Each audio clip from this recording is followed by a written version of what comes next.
Well, I guess this is kind of simple, but I hope that they laugh.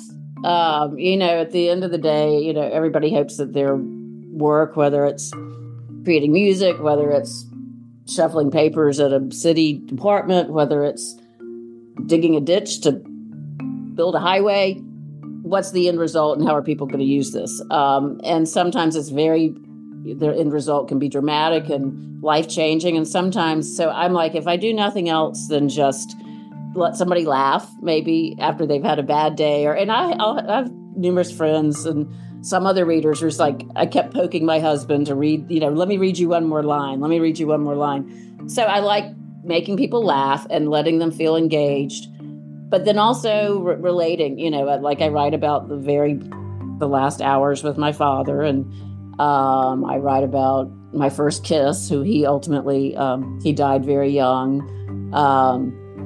And I write about, my daughter came up with this idea to make pocketbooks or handbags out of hardback books when she was about 8. But people are like, oh my gosh, my daughter was going to, embroider dog collars or something like that. I mean, it's like, I hope it can A, make people laugh, and B, make them think of their own experiences and I guess relive them, understand them maybe, or appreciate them really. Their own, relate to something that's happened to themselves and appreciate it more or be reminded of it. Everyone, welcome back to Living the Next Chapter. I have another great guest on the screen here with me as we record today here on the podcast. And Katherine Snow Smith is with me. And we got a little chat before we record. I've already heard some great stories already, and I'm looking forward to our conversation. Katherine, welcome to Living the Next Chapter. Glad to have you here. Thank you very much, Dave. I'm excited to be here in Awesome. Canada. Good. Kind of. Okay, so I'm up in Canada. Tell everybody where you are in this big world of ours. Well, right now, I'm actually in my little 1924 bungalow in St. Petersburg, Florida. But I split my time between St. Petersburg, Florida, and Chapel Hill, Raleigh, North Carolina. Beautiful. Excellent. And you've had a very interesting background yourself. You've been part of the news. You've been doing all of that in your past as well. Teaching, so many different things you've been a part of.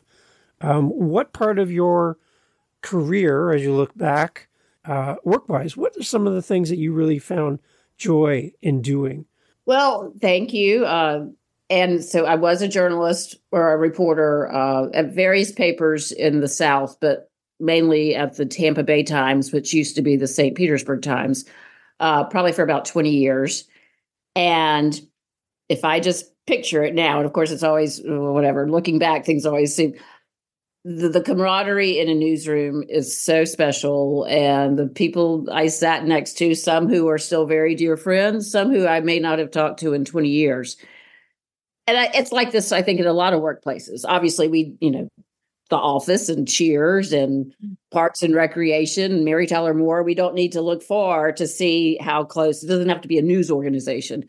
But there was something about being in the newsroom, and it could be a very mundane, average day. And then the next day, there could be a hurricane, or maybe there's a building falls down, or there's a tragedy. And so you're kind of in this very close womb with all these people that you never really know what any day is going to bring. So I think that the most joy of my career, I'd say, would be the friendships and the day-to-day just relationships with my coworkers. Amazing. How did working in a newsroom and being a part of that environment, how did that help feed your desire to become an author? Well, in a way, it didn't really. Well, I got to be pretty good at writing. Well, pretty efficient at writing. I know back when I was in college and undergrad, you'd have a 10-page paper and it would be like, oh, this is good. Whereas you might write what's comparable to 2 10-page papers in a single day. It made you realize, there is no such thing as writer's block, really, that can't last more than 10 minutes in a newsroom. Unless you're on a big project. But so I think it made me, well, obviously it made me better at writing and more of a wordsmith and more efficient. But it's a very different kind of writing, because my writing is personal essays. So I spent a lot of my time writing about other people, but I did learn a lot on how to show their true personalities or find small details and also there's a lot in journalism when you're doing, say, a profile or a feature, there's a lot of humor you can find in people and their lives and their stories. And so I guess it inspired me or helped me see some of that in my own life. And I guess the interaction with the public, with notable names, and also just people from the community. You're dealing with all these different types of people that you're working with as well that are part of the news.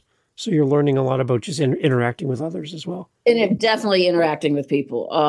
I mean, to this day, I usually have when I'm checking out a CVS or going through, I was getting a smoothie this morning, and I don't know, not necessarily inquisitive, but just very good at like kind of striking up a conversation with people because I've gotten so used to having to doing that with strangers over 30 years. And you were talking before we had record that you had a very interesting encounter where you actually fell for Barack Obama. You actually fell for him. Yeah, I did fall for Barack Obama. Yes. In a totally different way than you're expecting as a listener. I would love this. Can you reshare that story? Because I think that's amazing. So this is actually was kind of the impetus to start. This was really kind of the impetus to start writing down my stories or to start writing these essays. So my ex-husband, we were married 24 years, but he was the political editor for the Tampa Bay Times, and I was a business writer and then ultimately an editor of the Arts and Culture magazine. But anyway, he somehow because so many candidates come through Florida and he traveled as well. He ended up with an invitation to the White House Christmas party when the Obamas were in office, or Barack Obama was in office. And so we flew up to Washington, and it was the print media Christmas party, but it was packed. And right before I went, I tried on my outfit for a friend of mine, and she's like, "Oh, you've got to borrow these shoes. And she gorgeous, like silk organza ruffle going up across the foot. So they were beautiful, and they were really high. And she goes, "Oh, just take some Advil, you'll be fine."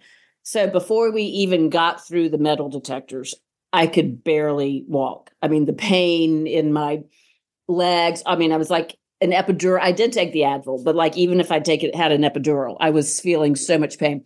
So then at the set time, you go through the receiving line. It's not as you enter in this case. So at 8:15, it was our time to go to the map room and get our picture taken. And I was wobbling. I mean, I had to lean all my weight on my husband. And this white gloved Marine says, "You may call him Mr. President. You may call her Mrs. Obama." So I walked right up to Mrs. Obama and said, "Merry Christmas, Michelle." And then just panicked and then was so flustered with that. She goes, "Don't worry." And then they're just like cranking people through there. So they put Adam and me in between the president and the first lady. And then 2 seconds before my knee gave way, my ankle twisted, and I fell back against the wall. And Barack Obama's words were, "Hold on, I got you." And so he had to pull me back up. And then I said, I borrowed these shoes. I should not have worn them. They're much higher than what I'm used to. And then he leaned over and he said, "Those are great shoes. I'm glad you wore them." So then at the end of the night, I called my friend who loaned me the shoes. And I was like, "Well, the leader of the free world, thinks you have some nice shoes." And then she said, "Katherine, please write these stories down." There's I do seem to have mishaps and funny experiences quite a bit. So that was the impetus to start writing. And then actually your question about news journalism influencing me is a very different style of writing. So I actually went and took a memoir writing class at a local college, at Eckerd College, and learned a little bit about writing your own stories and put them together and had a book. Okay. So from your recollection of that, your studies on writing memoirs and writing in this new form, what kind of things stood out to you as you were learning that you kind of were like, "Oh, I never really thought of writing in this way," or what kind of things stood out to you? One thing, and I've read a lot of memoir, that's probably my favorite genre, but So a couple of my essays, that one, but several others that were more serious. My teacher said, you really could get these published. And I said, well, who would read them? I'm not a famous person. I'm not, Jeanette Wallace, that wrote The Glass Castle. I'm not an average person who had an unbelievable upbringing. I'm not, hiked the Appalachian Trail with cancer. There's nothing exceptional about what I've done. And she said, but Katherine, that's what most people think. And you write about things that everyone can relate to. And you write about them in a funny and honest way. So that was something I learned in the class and then I thought back to all these different short stories we've read over the years in novels. Someone doesn't have to have an extraordinary life for it to be interesting to readers and people they don't know, if you write the right way. Yeah. I had another author on, and he wrote for a sports magazine up here in Toronto, Canada. And he said he had a deadline. He had to submit by midnight, and that's it. There was no writer's block because you had a timestamp. Right. You had to have it in, right? So that whole writer's block thing, for those that have never written for a timeline and a deadline like you have, what kind of tips would you have for an author that feels like they're struggling with this kind of writer's block and kind of trying to navigate that? Any kind of words of wisdom from your perspective? I don't know if you call them wisdom, but maybe words of experience. Yeah. Well, if you're writing, unlike if you're writing for publication on a news organization, you got to write it and it's going to be seen by thousands or millions the next day. But if you're writing your own work, which ultimately you hope to get published, just get something down. There's no, you can always go back and change it. So if you're sitting there and think, this sentence is terrible, or, I don't know how to say this, just say it any way you can get it on the paper. That's not your final copy. So just start writing. And, even I did a lot of this as a reporter. If I'm thinking, I can't remember his title, or, what was the official name of that committee? I just, do ASDF, JKL, SEMI. I just type nonsense. If there's something I'm not sure how to say it, I'll just, put gobbledygook down and get past that and then write the stuff that I do feel comfortable or feel good about writing. And then you can always go back. Just open that computer. And now, and in my memoir class, I didn't, she had us all, we had to write our first drafts in pen on paper. And a lot of people think that helps the brain process what you're saying a little bit better, because it's more purposeful than just banging out words on a keyboard. There's a little more thought maybe between the mind to the hand to the paper. But my handwriting's so messy from being a reporter and jotting notes so long. When I wrote that pen to paper, I could barely read it. We went back. There's something tactile with an actual piece of paper. Right. But yeah, for writer's block, I'd say and then sometimes when I'm really kind of stuck, I'll just do we would call it in school, free writing or something, just to make a list. Or I'll be like, what are the points I'm trying to get across here? What are if I'm writing about a story that happened to me in my life, what are 5 things that I know are going to be in the story? And I'll just almost like a very loose outline, and then just pick one of those and start writing about that part. And then you can piece it together. You don't have to start at the beginning and end at the end. So when you're writing what you're working on, do you ever get caught up in details and wonder, am I going too deep on these details for the story? And maybe I need to back off a little bit. How deep do you go? I definitely do. And fortunately I had a good editor who, it didn't happen often, but a couple times she said, I think you're getting in the weeds here, or I think you could. Sometimes this is funny to me, or this is interesting to me, but it might, if it takes too long to set up the story, then you're going to lose it. I think it's almost like I've never done stand up, but if you watch a stand up comedian. I just saw Fortune Feimster a couple nights ago. She's hilarious. But, if you have to take 10 minutes to set up a joke for that one punchline, it doesn't work. So when you're telling your own stories, if there's too much explaining, well, this is where I was and this, and this phase of life. And so then it started raining, then my shoe ripped, and then this happened. And then there's Joe, and then there's Anne. I mean, you've got to be able to succinctly tell it. So yes, definitely sometimes I do. And then either make it shorter or just cut out that section completely if it's just too complicated to tell. It sounds like writing these books are fun for you. Dave, it is. Chapter again in the first book.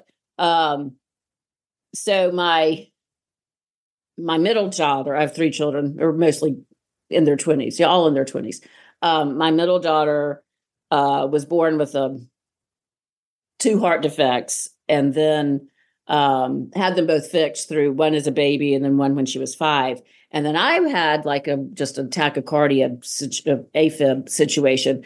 So somehow we ended up being the spokespeople for the annual American Heart Association fundraiser in Tampa and St. Pete. And so they came and made this video about us at our house, and they wanted all this B-roll. And they said, well, just let us film you, doing like your hobbies. And so my daughter Charlotte, she painted, she played lacrosse, she's vegan, she was cooking, chickpea burgers. And I was like, I don't really have any hobbies. I mean, I was working and I was a parent. And I'm like, you could film me drinking wine with my friends once in a while. And I'm like, I walk with my friends sometimes. And so there's an essay in there about how I realized, like, I really don't have any hobbies. But, and then someone said, Katherine, hobbies, people are your hobbies. Like when I have free time, I try to go for a walk or meet up with somebody. However, writing is my hobby. And that's this is the thing that I do. And I really started doing it about the time we made that video. I'm like, I don't really I'm terrible at tennis and I exercise, but nothing, that I'm great at. And so it is what I do for me. Nice. And it takes you somewhere, and it connects with a part of you that nothing else can. I think it does. Right. Yeah. That whole creative process, like for me as a musician, just getting in the zone and you lose track of time. You're in a good spot. Mm-hmm. Right. Exactly. And I'm sure as a musician and a visual artist, anybody knows that moment where you find just the right note or just the right word. And it's like, oh my gosh, it's like, the eureka moment where it's like, okay, that was great. Yeah. And one thing I've heard many people in music say is that the beauty in music is what happens between the notes. Right. And I'm like, oh, and I'm thinking as an author, the beauty of writing is between the words.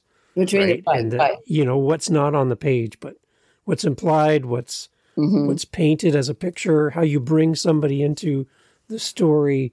There's so much power in words, which I find exciting. Mm-hmm. So what authors inspire you? Well, one that is David Sedaris is probably my favorite author. He's actually originally from upstate New York, but then moved to Raleigh, where I'm from. I think in the 70s. But, he's probably one of the best.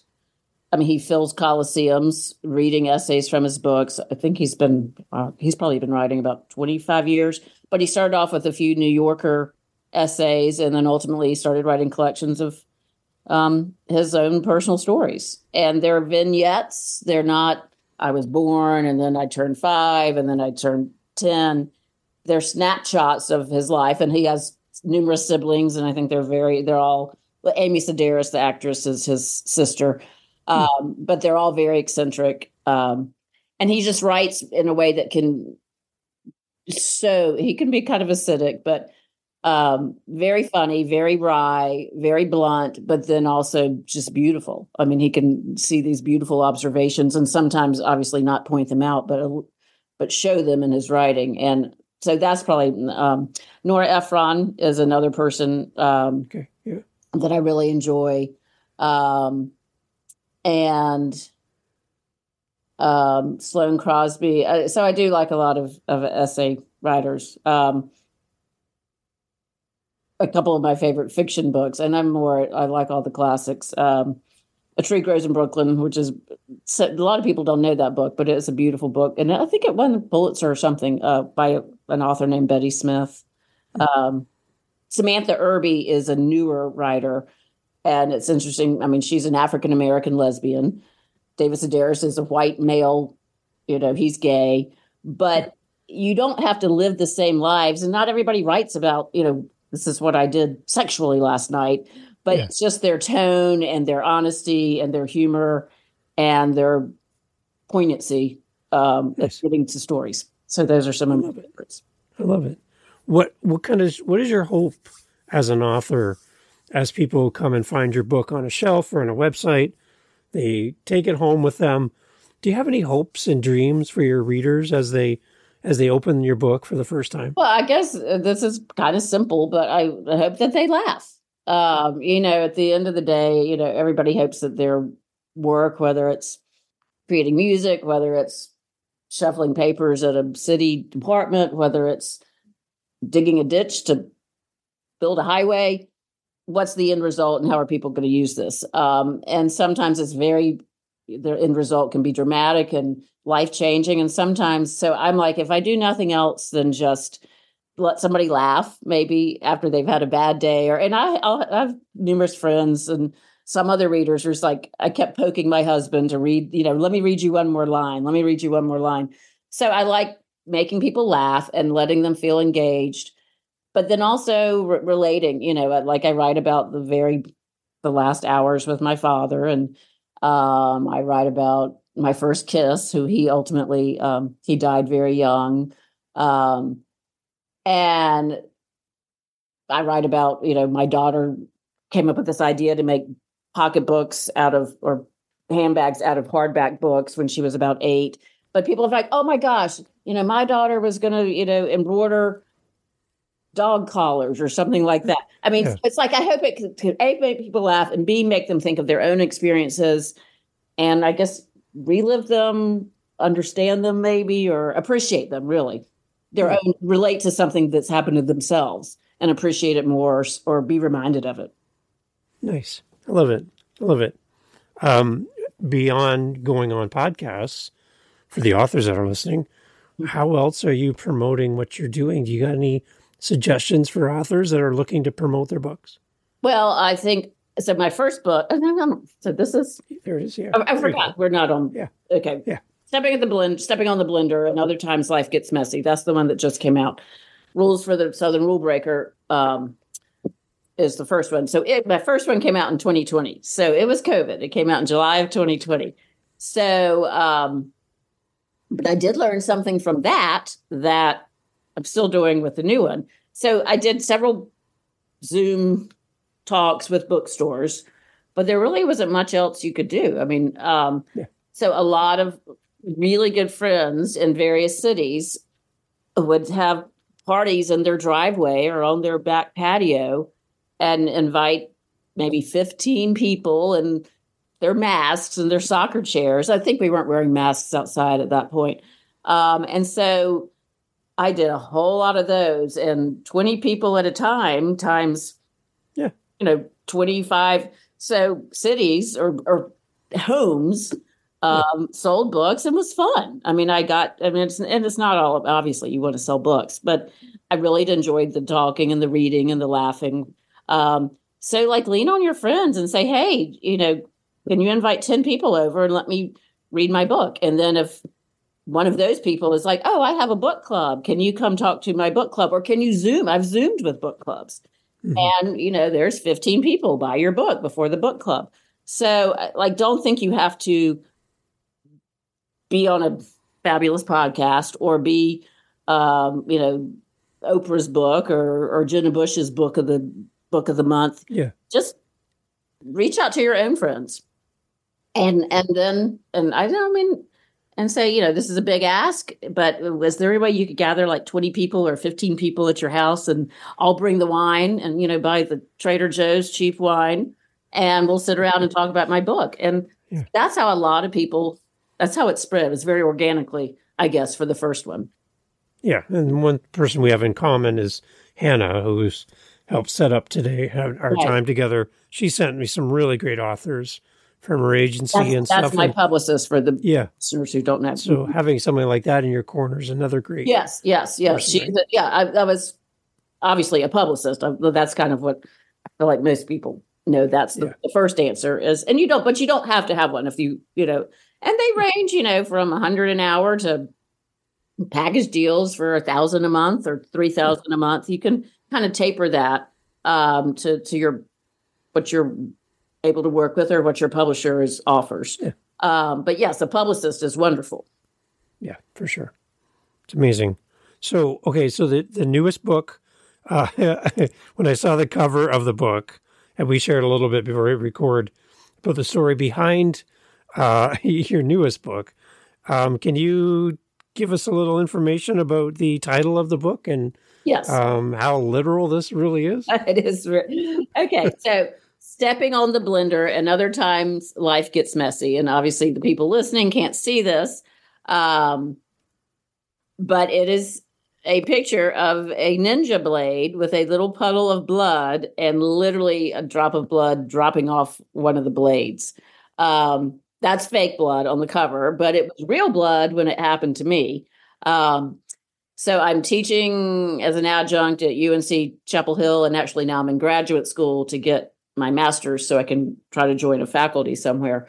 But 2 years ago, I was leaving to go up to North Carolina, leaving my home in Florida to start teaching, and I rent my house out while I'm gone for most of the year.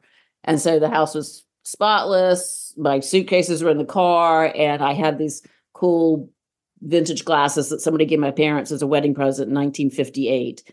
And I thought, I'm going to put those up over the refrigerator so the renters don't possibly break them.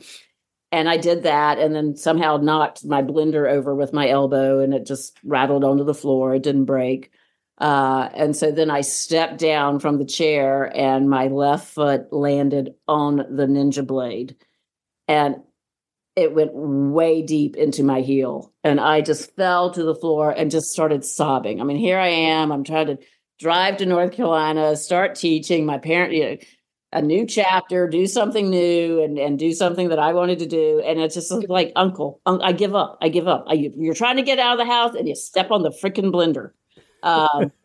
So some friends came over, a couple friends, and they're like, oh, you got to go to the emergency room. I'm like, no, I have to start teaching in 2 days. It takes me 2 days. I have to spend the night on the way. And so another friend who was a nurse, she's like, well, it's your left foot. Keep it clean and keep it propped up. So I drove up I-95 for 12 hours with my left foot propped on the dashboard.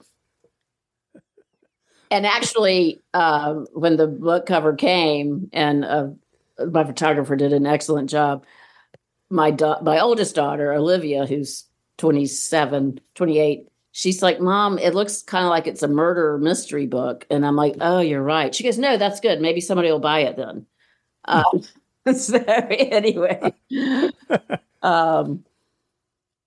so that's the title. And it's kind of, and the metaphor is, and I say this in the introduction, we all step on the blender. We all have times when things don't turn out as we expected, or you get a big obstacle, and it can be as really minor as stepping on a blender. It can be as big as an illness or a death or a job loss or the end of a marriage. So it's just kind of about times when life gets messy and we have to face things that are a little uncomfortable or hard or excruciating, and how you get through them, and the humor that you can find, and the way you keep moving forward.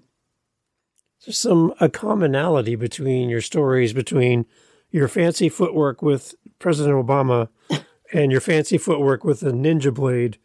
There's this common thing going on here with you and your feet. Yeah, I realize that. I mean, I'm not really well, in the book, as I'm driving up 95, I say, I'm thinking, am I accident prone? Am I just careless? Why do these things? And I do rush a lot and probably try to squeeze more into a day, but I don't know. You take like the stepping on the blender was just a total ridiculous accident from rushing. The falling on the White House was probably, biting off more than I could chew, like wearing heels that I probably shouldn't have. So sometimes we take risks. Sometimes we go a little too far out on a limb. Sometimes accidents just happen. And sometimes that's the best place to live, is just right on the edge. Just Right. Right? Instead of being safe. Yeah. Right? Yeah. And in fact, in the first chapter of the first book, so I ended up having this nice little conversation with Barack Obama. I mean, he was totally laughing so hard in our photo.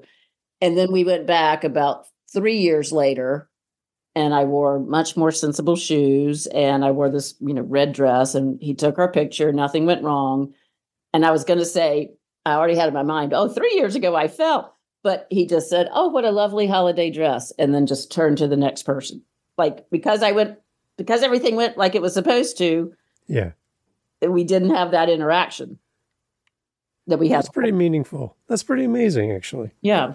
So if you play by if you always read the script, nothing changes from the script. Right. Yeah. And we talk about, comedians and ad-libbing and improv. You were having an improv moment in that moment. I love that. Right. Yeah. It's amazing. Okay. So what comes now? 2 books in your library now. What's your path forward from here? What's coming down the road? Well, I was actually talking with a friend yesterday. I'll get my master's at 55 Nice. in May. I'm in grad school with a bunch of really fun, smart 25 to 30-year-olds. And so pretty soon I'll start applying to teach at various colleges in North Carolina, and I can teach journalism or public relations or writing. So I hope to start teaching in the fall of 24. And then as far as writing goes, I have some ideas for a couple, like one nonfiction book about something else in North Carolina. And then I'll still have ideas of funny moments in my life that I think a lot of people can relate to. So I really enjoy those, but I guess I need to see how well this one sells to decide if people want a third dosing of Katherine Snow Smith.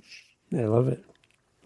Okay, so before we go, I have up on, while we're chatting, I have your website up here on the screen. I love it. Beautiful website, by the way. Can you tell everybody about your site? My friend designed it. This young it's shout great. out to Charlotte, my grad 20-year-old. No, she's undergrad. She designed my website at Beautiful. UNC. Anyway, thank you.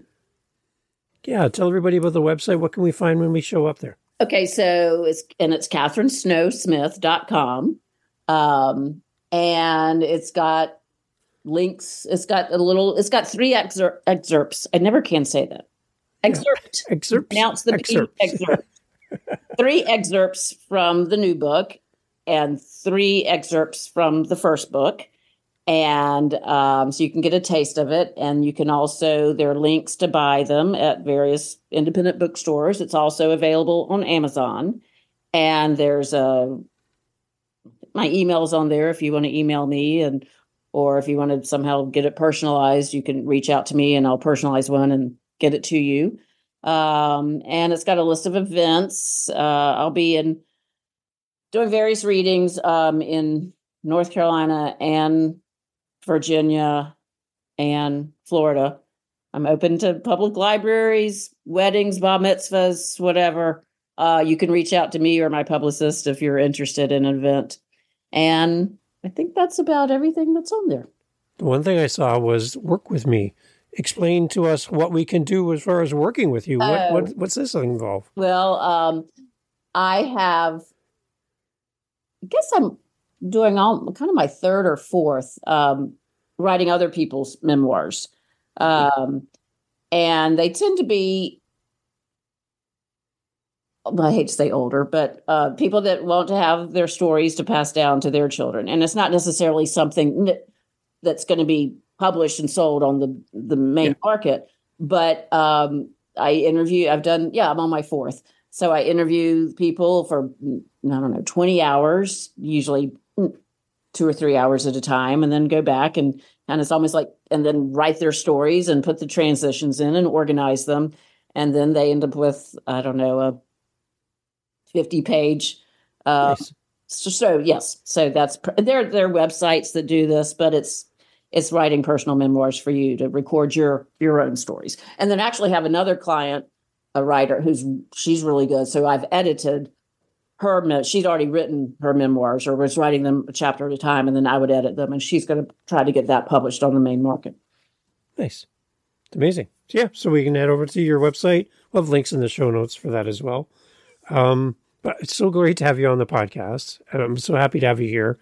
Are you going to be doing more podcasts to talk about your book? Is that in plans too? Yes, I am. I'm doing the Charlotte Readers podcast, which Hannah actually does. She's the podcast host on that, my publicist. And then I have several. I have one that's very new, women businesses about new chapters and career changes. So it's interesting. They're different topics. It's amazing. It's great to have you on the show. And I know the beautiful thing about podcasting is we get to connect with you, not just right now, but in the future. People can listen to this episode and fall in love with what you're doing and get in touch with you through your website. It's a great connection to hear your voice of the author when we pick up our favorite book, and then be able to hear your words as we read your books. It's a great combination. So really appreciate you doing this. Well, I appreciate you, Dave, very much. Thank you so much. Excellent. So everyone, all the information will be in the show notes. Please go jump on the website and click all the links. You'll see everything's there. Check out the excerpts. See, I said it. The excerpts are there, and you get a taste of what's there as well. Okay. All right. Awesome, okay. Katherine, thank you so much for being here. Thank you so much. Okay. Take care. All right. Bye. Thank you, everyone, for listening.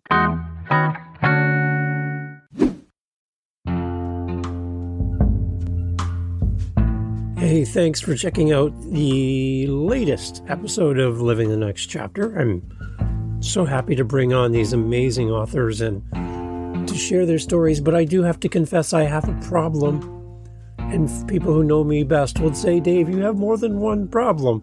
My problem is I have more episodes than I can release to you through my audio host, but I have a solution for you. Oh, yes. Head over to our YouTube channel. Subscribe today to our YouTube channel, and you can get the most recent episode.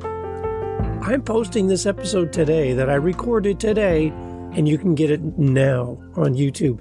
Jump the line, move right past that big burly guy at the door. You can get right in and get the most recent episode of Living the Next Chapter on our YouTube channel. Make sure you go there. LivingTheNextChapter.com has all the information. And again, I want to thank you for making this podcast such a great joy to create. Catch you on the next one.